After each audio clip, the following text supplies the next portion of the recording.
Hi అందరికీ.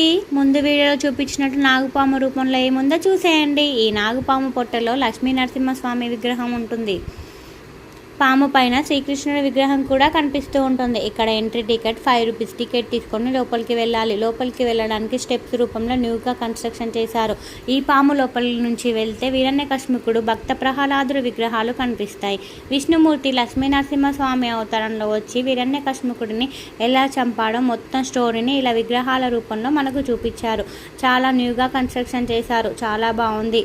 ఇక్కడ ఆచారం ప్రకారము నాగదేవతకు పాలతో అభిషేకం చేయవచ్చు. నూనెని దీపంలో పోయవచ్చు. ఒక చిన్న ప్రతిమ కూడా ఇస్తారు. దీపాన్ని పెట్టి మన మనసులో కోరికలను కోరుకోవచ్చు.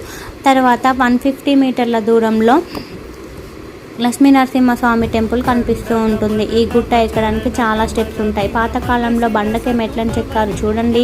ఇదే లక్ష్మీ నరసింహస్వామి టెంపుల్. ఈ స్వామివారిని సంతాన లక్ష్మీ స్వామివారిగా కొలుస్తారు. అందుకే సంతానం ఆశించే దంపతులు, కొత్తగా పెళ్ళైన జంటలు స్వామిని కొలిచి సంతానం కోసం మొక్కుతూ ఉంటారు.